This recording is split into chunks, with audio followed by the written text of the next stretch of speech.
Good afternoon or morning for those in the Pacific or Mountain Time. My name is Vanessa Munoz, and I will be today's moderator. Thank you for joining us today on this webinar on forever chemicals and understanding PFAS and their impacts. We're here to explore an increasingly urgent environmental and public health issue, often referred to as forever chemicals, commonly known as PFAS. And today's discussion will help unpack what they are, where they come from, and how communities are affected, and what actions can be taken to address them. We're fortunate to have an interpreter, Natalia, who will be doing a live Spanish translation. To switch to that audio, you can click on the globe icon and click on the Spanish option.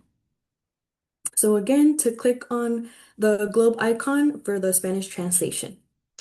So today's webinar, each speaker will be presenting and it'll be followed by a Q&A at the end where we'll be able to address your questions. But please feel free to submit your questions through the webinar using the chat or the Q&A function.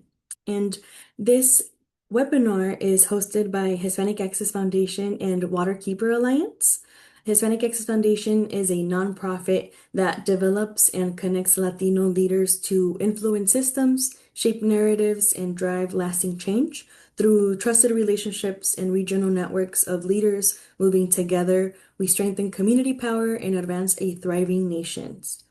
Waterkeeper Alliance is a global movement united for clean, healthy, and abundant water for all the people and the planet with the mission to protect our right to clean water in communities around the world.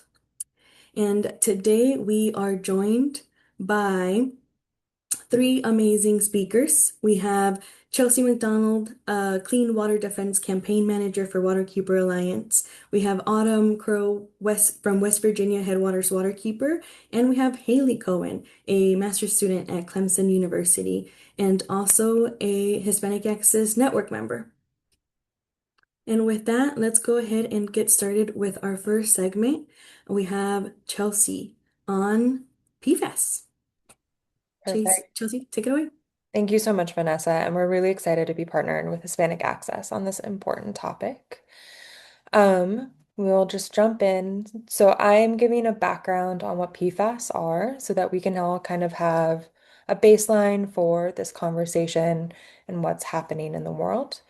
Um, PFAS is an acronym that stands for a chemical name that actually is representing the 14,000 different types of chemicals that have been created.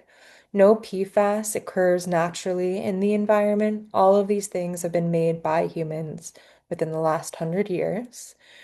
All of these chemicals share a commonality in that they were made to be waterproof and made to be resistant to fire, which is really helpful for certain different kinds of products in our lives. But those same qualities then make it very hard to destroy them. It also means that naturally they accumulate in the environment, building up and never really breaking down the way you would think of other chemicals doing so. On this screen, you see a range of different products that now PFAS is found in. So it's in things that you would think are would need kind of this extra chemicals, so like raincoats, those kinds of things. However, they have found their way into so many things we experience every day, including makeup, food wrappers, floss, all sorts of things PFAS is in and entering our homes, our environment, and our bodies. So on our next slide, we'll see that the range in which PFAS chemicals get exposed to us, not only is it through the products that we bring into our home, it also now is in our waterways, so it's in drinking water. It also is getting into our food, so we're exposed through it that way. And there are even places in the United States today that are recommending that people do not eat deer that they kill or fish that they catch out of the river because even wildlife are so exposed to these chemicals. And then as the animals eat them, they build up in their bodies, putting then the folks who eat those things at higher risk. Um, on our next slide, you can see why this is so concerning, is because these chemicals don't just sit inside of us, not impacting anything, but instead there's a growing world of research showing that these chemicals have a wide range of impact on our health, everything from cancer to thyroid disease to infertility, birth defects. And we're still learning more and more because the science is still developing. But what we can tell already are these are not chemicals that we really want in our bodies. However, unfortunately, even the United States government says that they believe about every American has PFAS in their blood right now. Um, and where you live, then how much PFAS you're exposed to changes. But this is a universal thing that's impacting all of us. So, Waterkeeper Alliance and Hispanic Access partnered with a bunch of different local waterkeeper groups to do water testing to find out how expansive is this problem. And we tested above and below wastewater treatment facilities and above and below something called a biosolid site. Wastewater treatment facilities are where everything we put down a pipe ends up. They process it to try to clean the water. Um, and everything that they pull out of the water is then what becomes what's called the biosolids. And unfortunately, a lot of biosolids are then used in the United States to be applied to crops as a fertilizer. And so I think it's over 1/5 of land, agricultural land, has biosolids sitting on it. Unfortunately, we aren't cleaning out the PFAS, which means that not only is PFAS getting into the water that is being released from a wastewater treatment facility, but it's also then getting in the water as it runs off of the biosolid site. It also is getting into our food because crops will take up PFAS into them as they grow, and meaning that when people then eat that PFAS later on, they are exposed. Um, they also are often using pesticides with PFAS in them, and so that's another way crops are exposed, and then we are exposed through our food. So you can see that we found elevated rates from both of these locations of PFAS, so clearly showing that these are sources of PFAS that then folks are exposed to. Next slide. Um, these charts show the kinds of PFAS that are getting into our water that we were able to test for. Again, there are thousands and thousands of these types of chemicals, so we weren't able to test for them all. And really concerningly, the United States government only regulates 6 different types of these chemicals. And actually, there are efforts by the current administration to roll that back and only regulate 2 of them. The 2 that they want to regulate, you can see at the bottom of the chart, are PFOS and PFOA, which is only 10% total of the kinds of PFAS we were finding in the water. So that clearly shows that's not enough to make sure people aren't getting these chemicals that are then impacting their lives and their health. We need to have far more comprehensive regulation of all of these chemicals. We can't just limit ourselves to 2 specific kinds. Um, and so we have things on our website that you're able to participate in, urging the EPA to not take this action and to um, leave the regulations we have in place, and also to regulate further, as well as making a similar ask to Congress on PFAS. And so we just really encourage folks to start getting engaged and asking our government to better take care of us and stop these chemicals from entering into our lives. And with that overview, I will now turn it back to Vanessa. Wonderful. Thank you so much, Chelsea. With that, we will move on to our next speaker, Autumn Crow from West Virginia Rivers as the West Virginia Headwaters um, waterkeeper. Take it away. Hi, everyone. Thanks for joining us today. So, I'm going to be talking about how West Virginia has addressed forever chemicals in our waters. And it's been a very long process, so I'm happy to share that with you today. So, West Virginia has a really bad PFAS problem. We knew that there were pockets of PFAS along the western part of the state, along the Ohio River Valley, where there's some PFAS dischargers, PFAS producers. But we also have a large problem of PFAS in our eastern panhandle in Berkeley and Jefferson County, where there was some Department of Defense sites where PFAS had gotten into the groundwater. And so we did a study across the state, sampling all of the drinking water sources in the state. And that data was collected from May 2019 to May 2021. And 279 environmental samples were collected from surface and groundwater sources that are used for drinking water. And 214 of those sites, or approximately 77%, had some form of PFAS. So, what Chelsea was saying about the thousands of compounds. So we tested for 28 compounds, and 77% of those sites had PFAS in them. So it's a really widespread problem. So what we did to try to address the problem, we passed state legislation, the PFAS Protection Act in 2023. And this piece of legislation said that our state Department of Environmental Protection must test PFAS levels not just in the source water, which we had done previously, but also the levels in the finished water that is being used for public consumption. The PFAS Protection Act also required industry to monitor and report PFAS discharges. And the water companies must also report their findings of PFAS to their customers.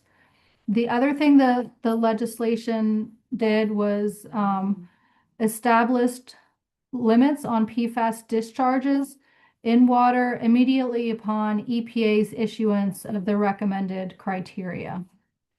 And then the most exciting part of that legislation was that it required our state environmental agency to develop site-specific action plans to identify and address the sources of PFAS in the drinking water supplies. And so after this legislation passed, we looked at the legislation and we developed sort of like a blueprint, recommendations for how we believe the state should implement the PFAS Protection Act. And the recommendations, there were several different sections in this report. And so we provided an introduction to PFAS, how the state should be developing these action plans. We had a list of policy recommendations, and then we also had recommendations for how to engage the communities and the stakeholders in that process.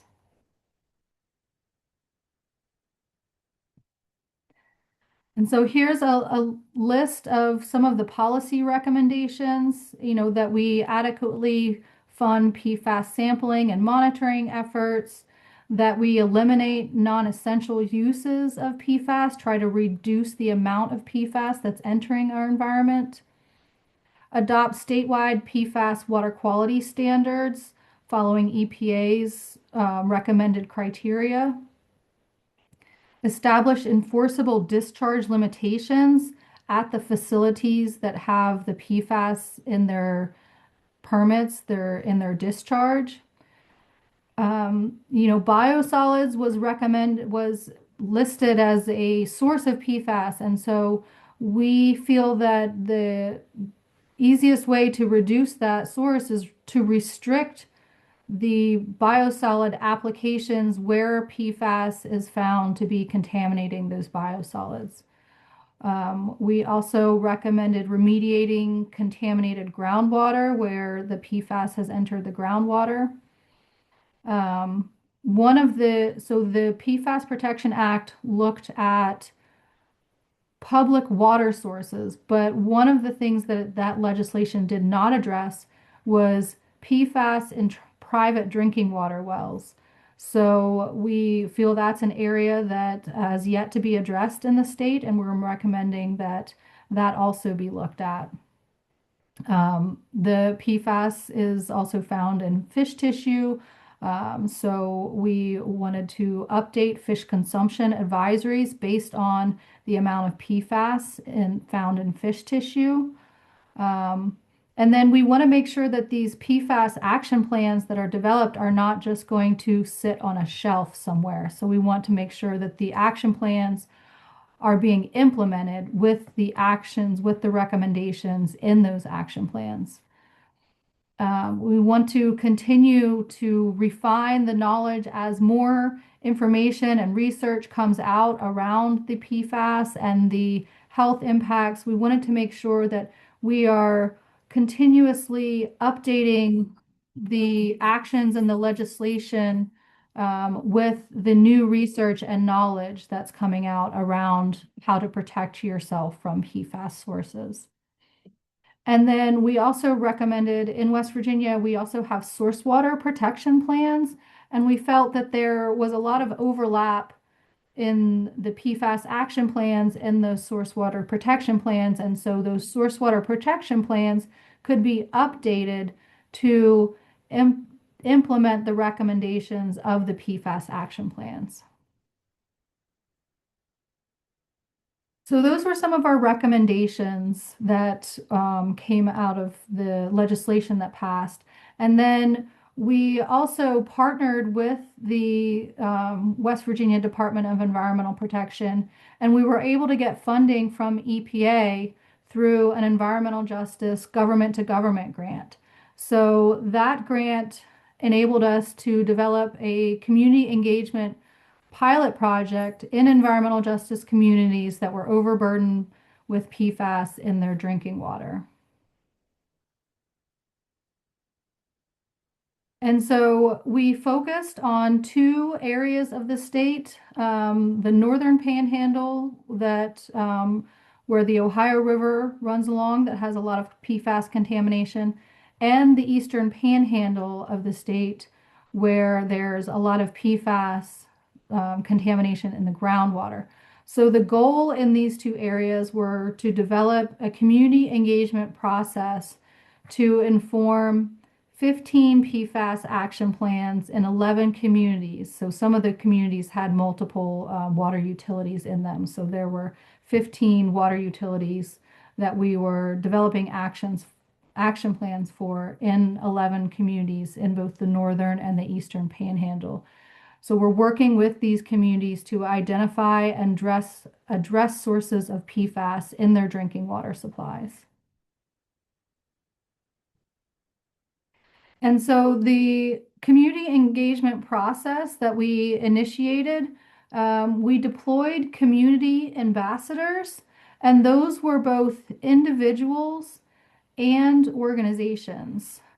So these were people that were already in the communities that were familiar with the, makeup of the communities, the different entities and stakeholders that needed to be involved in this action planning process. And then we also did education and outreach in the communities prior to hosting the community meetings. We did film screenings where we showed films about PFAS and some of the health impacts and some of the sources.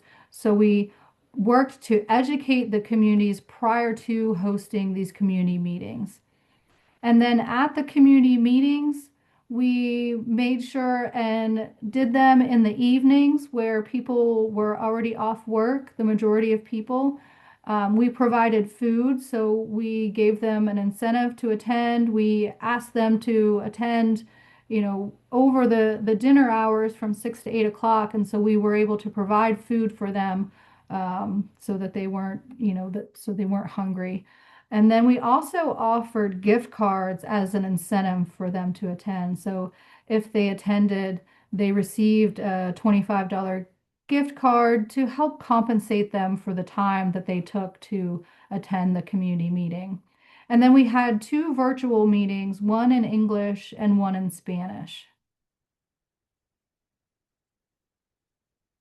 And so from those meetings, we had 10 community meetings total.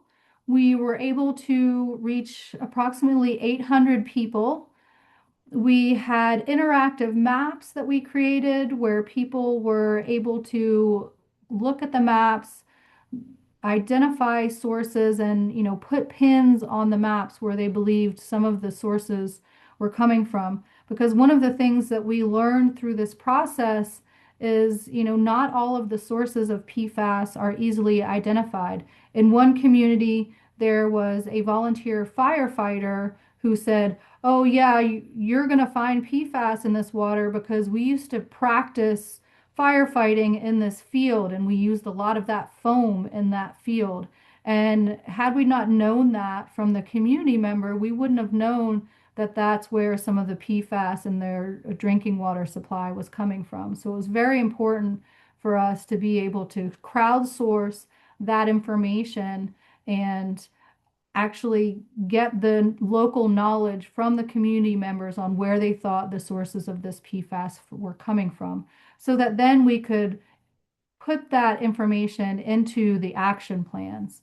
So now we're waiting for the Department of Environmental Protection to draft these 15 action plans following all of those community meetings where we gathered all of this community education, community knowledge, and then we're going to continue to educate the communities through the end of the grant period. Because one of the things that we learned was, there's some general knowledge in the community about PFAS, but it's so much information and there's so many different sources.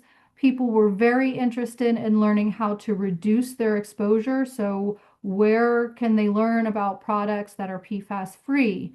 How can they get water filters if there is PFAS in their water?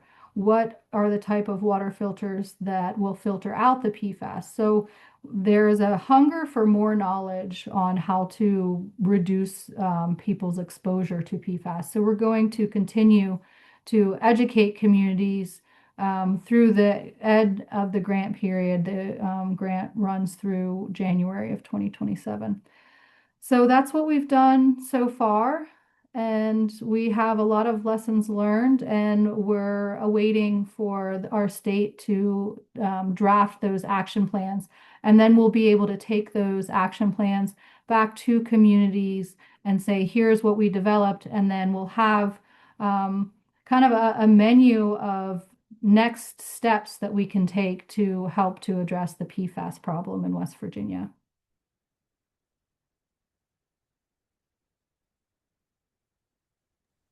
So thank you, and I think we'll be holding questions until the end. Wonderful. Thank you so much, Autumn.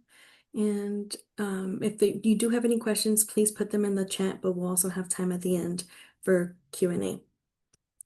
Next, we have Haley. She is a master's student at Clemson University, and she's also a Hispanic Access Network member. And I will pass it over to Haley. Hi everyone, I'm really excited to be here. I'm going to be highlighting a little bit of the research we do at Clemson University, particularly as part of the WISE Lab, which is a lab that is part of the Wildlife and Fisheries Biology program. And really, we focus on wetland conservation and ecology, and we'll get more into that. Could we go to the next slide? This one, the wetlands. Yeah, perfect. Thank you. So when we're talking about clean water, we're really not just talking about clean drinking water, we're talking about clean wetlands. And what does that mean? That doesn't only mean drinking water for humans, but also for the animals and biodiversity that wetlands support. Overall, wetlands are super important. They filter pollutants, they protect our shorelines from erosion, they protect us from flooding and storms, and they store carbon. In addition to this, they have massive biodiversity, and they provide a food source for local people. So I'm speaking to South Carolina for most of this, although we do have some international projects that I'll talk about later.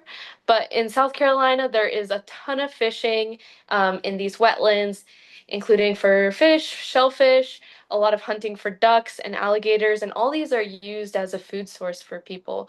Um, and so keeping our water clean means also being able to support these populations that people are using. And also, if we have healthy animals, in turn, we'll have a healthy population and healthy communities around them that use these animals as a food source. Um, Another aspect of this is ecotourism. So a lot of fishing charters around here, birding, stuff like that. So if we can support these clean water and this biodiversity, then we can also support the local economies in these communities.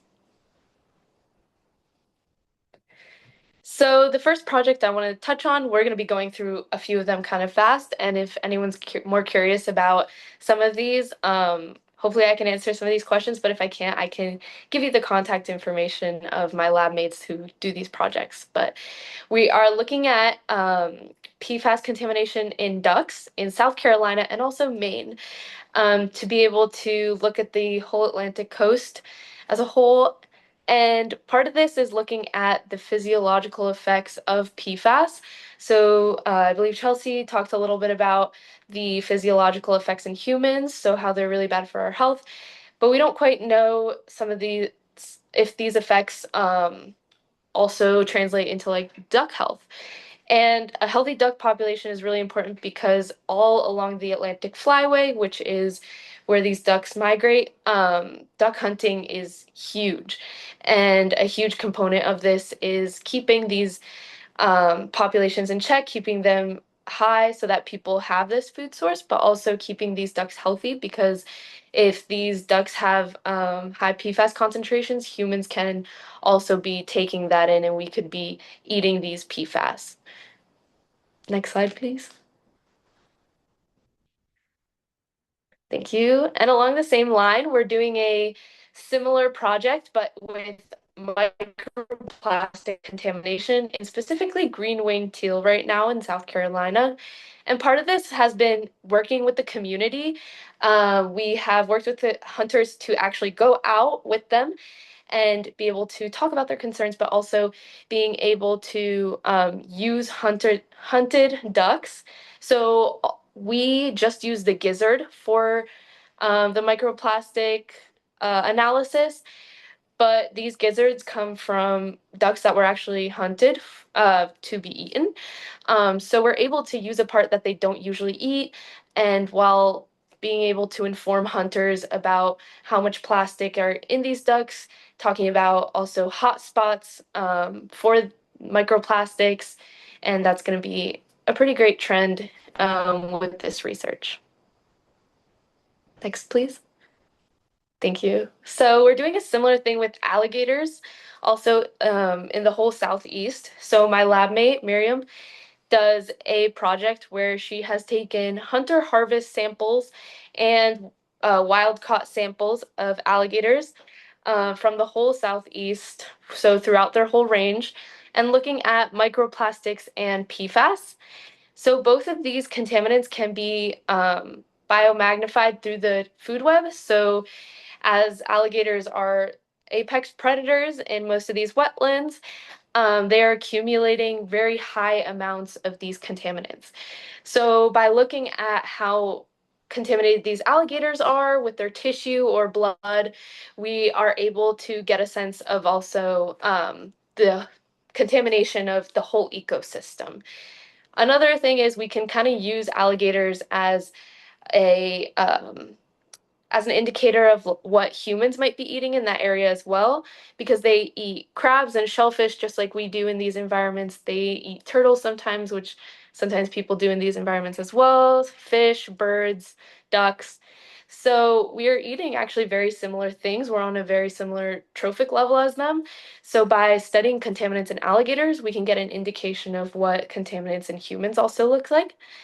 Also, a lot of people eat alligator. In a lot of these states, we are using hunter harvest samples where we actually take like a little, almost like a hole punch of their muscle, tail muscle.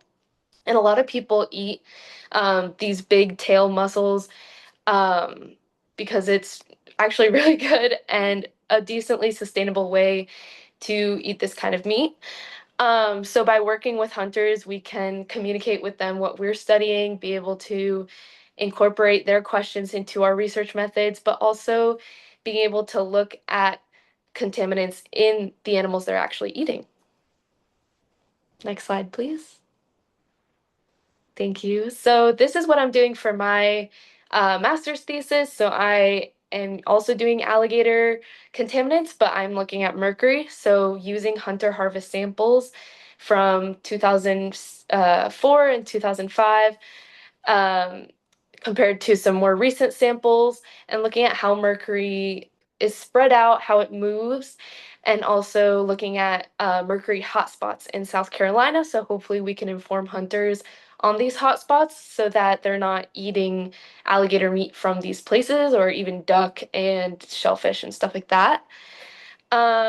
So I'm really looking to work with the community and have a lot of transparency in our findings with local hunters and also just people who are curious about our ecosystems. Next slide. And our last research project that's in South Carolina is modeling PFAS all across the coastal South Carolina. And she is doing a lot of modeling that I don't fully understand. So if people have questions about it, I'd love to give you her contact information.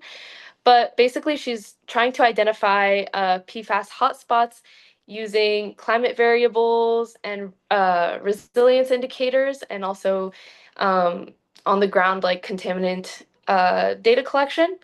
And she's trying to assess these places for vulnerability to PFAS. Next slide. All right, so for our international projects, we have three big projects that we are doing that where we are also looking at contaminants and mostly mercury contamination. In the Dominican Republic, we are looking at mercury contamination in Lago Enriquillo, which holds the last population of American crocodiles in the whole Dominican Republic. This is very important not only for the health of this endangered population, but for the people around the lake. There has never been a mercury contamination study in this lake.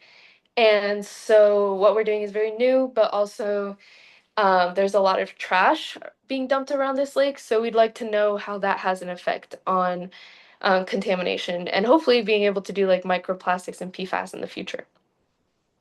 In Peru and Suriname, these places look a little bit different, and their communities look very different in the sense that they're really heavily relying on the fisheries around them. And so they're really relying on these water systems and these wetlands and rivers around them. Can you go to the next slide? Thank you. So a big issue in Peru and Suriname with clean water is small-scale gold mining. This is because they use a process called mercury amalgamation, where they extract mercury from the sediment, or they extract gold from the sediment using mercury, and then they end up releasing that mercury back into the water. This is a big issue because, as you'd expect, this is putting unnatural amounts of mercury into our systems. And this mercury in wetlands is converted into methyl mercury, which is basically a form of mercury that can be taken up by species. And the same thing that happens in South Carolina happens there, where us and the caimans and the fish are taking up this mercury and biomagnifying it through the food chains. So us and these caimans are really the apex predators of these systems. So using caimans, which are like these alligator looking things, and they're very related to alligators, Using them, we're trying to look at the health of the ecosystem, but also the health of people that are eating these fish, and trying to identify hotspots in Peru and Suriname, and being able to tell people um, where these hotspots are, what type of distance they should be putting between them and these small scale gold mining operations, because even though this form of gold mining is illegal in places like Peru, it's very hard to stop, just because there's a lot of corruption, and a lot of times it's just people trying to make ends meet, and there are people that are very kind and a part of the community, and they are not trying to do harm to the environment. This is just how they're making ends meet. So a lot of times we do talk to the people in these communities, and we talk to gold miners all the time, and they we don't want to tell them that they need to stop because it's how they're making their living. So at this point, we're just trying to come up with a solution to help people and the environment maybe just stay away from this contamination for now, until we can come up with a solution for this contamination and for how we can help these people. And we also give a lot of people local jobs in these places. So in Peru, we work with Secret Forest Research Station and Fauna Forever, and they hire a lot of locals to not only work like at the field camp as like cooks and like building, but like also doing research and learning how to be like a forest guardian where they protect areas of the forest. So providing jobs other than gold mining. And in Suriname, we haven't gone yet. Our first research period will probably be summer of 2027, but we're trying to really study distance from small scale gold mining and exactly what the caimans eat and which diets that the caimans have are causing them to accumulate the most mercury. So we can identify hotspots, look at how distance from small scale gold mining affects that contamination, and looking at what animals are really taking up the most amounts of mercury. Next slide, please. Thank you. So incorporating community outreach is really important in all these projects. The Crocodile Research Coalition is based in Belize, and they also are a partner in the Dominican Republic. And they are really good at incorporating community outreach and involving the community in everything we do. We often take out not only like groups of children, but like also just people in the community that are curious, like inviting them to come along and see what we do. Part of this is not just so they start caring about the waterways and keeping their water clean and seeing what this contamination is doing, but also so that they're not so afraid of like snakes and crocodiles and all those things, because oftentimes they get killed just for existing. But they are really important to these ecosystems, and in turn, like also play a role in this clean water and being able to keep the whole ecosystem in check. So really, Marissa Tejas, who is the founder of the Crocodile Research Coalition, does a great job with going to all levels of the community. So we table outside police stations sometimes. We hold community meetings where we talk about our research and update them on our research. And we also just do a ton of events and try to stay connected in community events. So, like, if the community is having like some sort of festival, just being able to table at that festival and show up for the community, because we want to give to the community an equal amount that we're expecting the community to be interested in us. So, yeah. Next slide, please.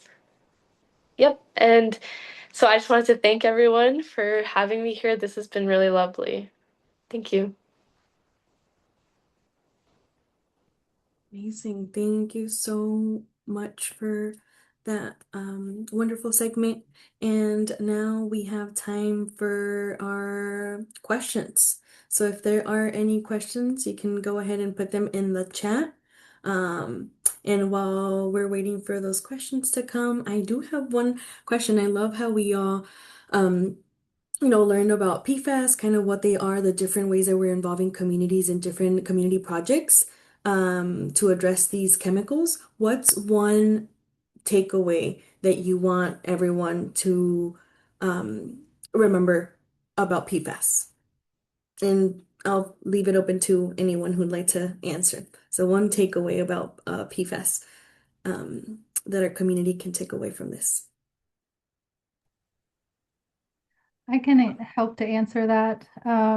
I think for us in West Virginia, what we really wanted the communities to learn and take away is that, a lot of the PFAS, because it's forever chemicals, it just kind of like cycles around in the environment. It's discharged at a point source or like whatever the source is, but then it gets transferred to the wastewater treatment plant, and then it gets transferred on the farm fields, and then it gets back in the water. And so really we wanted the community to think about how can we as consumers reduce the amount of PFAS that we are purchasing and then, having enter into our environment. And so kind of taking some of the responsibility on ourselves as consumers to then start pressuring these companies that are producing the PFAS that we don't want all of this PFAS in the products that we are purchasing. And I guess that's a really good question of, sorry, Chelsea, I'll let you go next, but how as consumers do we know if there's PFAS in the things that we buy? Right, and that's a really great question, and we don't always know. When we were educating community members about the different sources, we were like, it's in your makeup, it's in your food packaging. Um, and so pressuring companies to even be transparent about whether they have PFAS in their products is one step. And then that awareness will then allow communities to decide whether or not they want to purchase products that contain PFAS. It's really interesting. Thank you. I'll just add on to that in terms of, I fully agree we need better disclosure, especially disclosure that's actually useful for an everyday consumer. But if this presentation has also fully freaked you out and you just want to know things you can do today, uh, things when they're labeled like stain resistant, like if you're looking at that kind of rug or flame retardant, those are going to be really good flags that this is probably something that has PFAS in it. Um, it's also in many ways like paying attention to clothes and what they're made out of. So more natural fibers like cotton or linen are going to be better, especially also if you're worried about plastic and trying to stay away from those chemicals. Though that isn't always foolproof because even though something says it's cotton, they also might have already treated it with PFAS chemicals. And so it is just really a quagmire for people to navigate. And Vanessa, going back to your first question in terms of takeaways, I think building on this and building on Autumn's takeaway is that these chemicals aren't natural. And like my grandparents grew up without them. The humans have lived without them for a very long time. And so this problem feels overwhelming because so quickly they've gotten into so many aspects of our lives, but they do not need to be there. We do not have to have all of our clothes coated in this stuff in order for us to be successful and healthy humans. And so even though it's overwhelming right now, there was a world without them, and there's a way for us to get to a place where it's more manageable. It will take a lot of work, it will take a lot of technology, it will take a lot of regulations, but this is a human created problem, which means we can also have human-based solutions. And I know you both touched base on this a little, but what's one small step that people can take to reduce their exposure?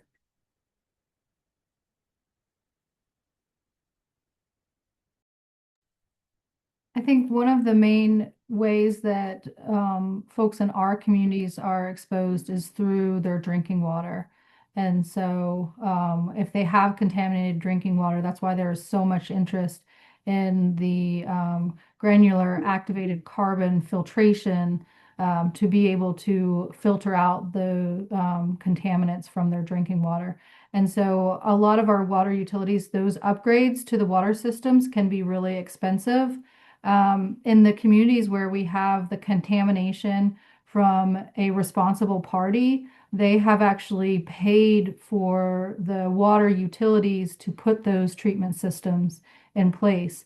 But in the other communities where the sources are very diffuse and we don't know the exact source, those water utilities are applying for state and federal grants, but the filtration systems could be upwards of millions of dollars. So we really need our state and federal governments to have this pot of money available to water utilities to be able to access those to upgrade their treatment systems. And then the other sources like from food. And that's going to be really hard because we have to find another way to fertilize farm fields without having that PFAS in it. So one of the things that we're trying to do at the state level, it also needs to happen at the federal level, is to require certain thresholds of monitoring and testing those biosolids. They're doing it in some states like Maryland, where they're not allowed to spread PFAS like biosolids that contain PFAS at certain levels that are unsafe.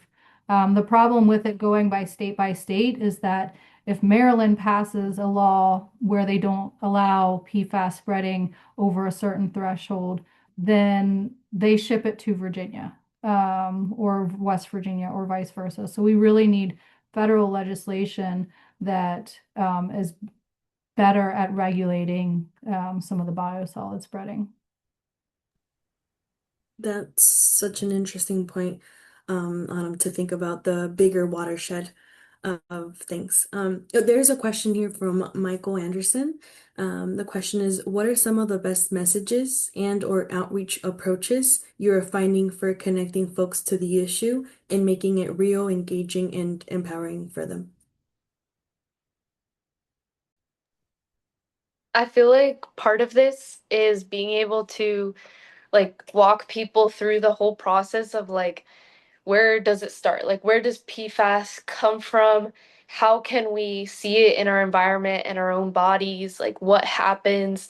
And also like why isn't this issue going away? So like we were saying before, it just kind of circulates, right? So being able to explain that to someone because I've often heard, especially with a lot of contaminant issues, because you can't really see them a lot of the times. People don't believe they're there or think they will dissipate by themselves or think that they'll just like go into the soil and then it's not their problem. But if we can kind of explain to them the entire process and really just help them see that it doesn't go away and it really does have outcomes that you can see. I think this really helps them visualize and be like, "Oh, it this really is an issue." Yeah. Absolutely. And I think that that's when that meaningful community engagement comes in, right? Making that information digestible and accessible, especially in different languages. A lot of communities who live in these areas where there's more PFAS contamination are disadvantaged communities, and they don't have the resources to learn or, minimize the exposure to PFAS. And there's another great question here and by Colin Hill. I wonder about the ability to not only filter these chemicals out of our waters, but once they are filtered out, how can a municipality or individual deal with disposal or even destroy the chemical to ensure it does not re-enter the environment? I can start us off. And Colin, you've identified one of the major issues with these chemicals. Given that they are made to be indestructible, destroying them is very difficult. One of the main ways folks are exploring now is incineration. But again, that means very high temperatures. And we're also worried about the incinerators releasing things into the air that then are going to be really a burden on that community and really just creating lots of problems for the folks who live near those incinerators. And so we are going to need to have better solutions for how to deal with these chemicals, how to get rid of them. But one of the main things I always like to emphasize is we also need to stop producing them at the rate we're producing them. If your bathtub is overflowing, you don't fight about if you use a mop or a towel, you turn off the water first. And so we are going to have a lot of conversations about mops and towels later on, but we also really need to stop just how deeply we're overriding our ecosystems and our environments with these chemicals.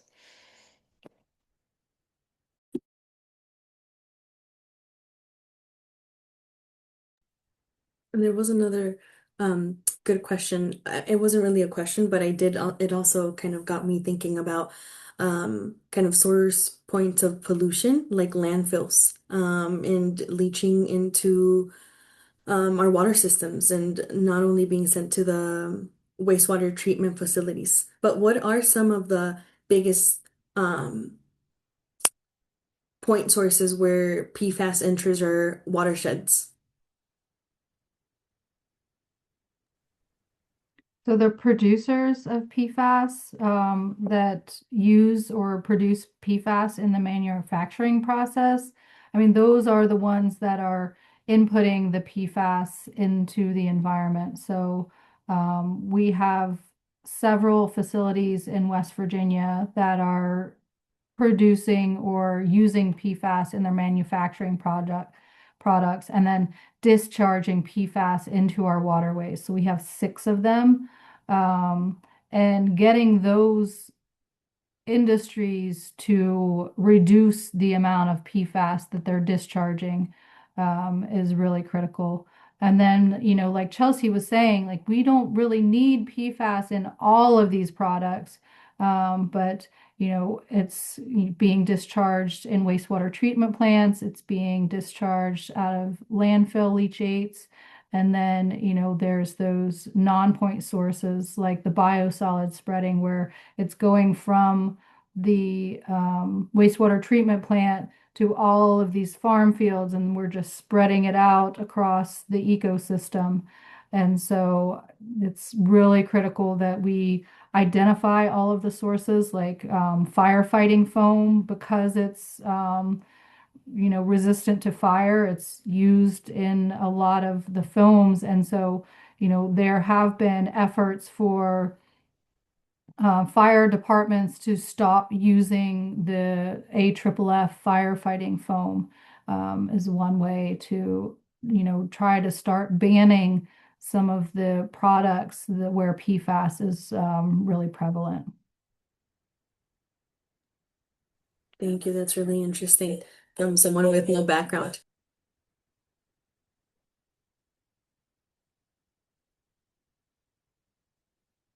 Wonderful. Are there any other questions from the chat?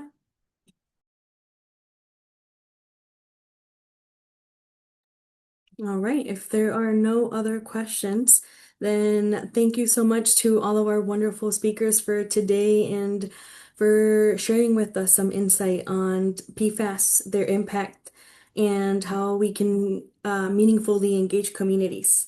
If you are interested in learning more, we will be having another webinar on May 20th on biosolids and treated sewage sludge and a little bit more background information on that. So stay tuned for a Zoom registration link, and all of today's PowerPoint will be shared, and the recording will also be shared through email. It'll be added to our website. And if you do have any other questions, feel free to email them, and I can share them with either Autumn, Chelsea, or Haley. And thank you again to our wonderful interpreter, Natalia, who does such an amazing job interpreting in Spanish. So thanks again, for sharing all your expertise and knowledge. Have a beautiful rest of your Tuesday. Thank you, everyone. Thanks, everyone. Bye. Bye, thank you.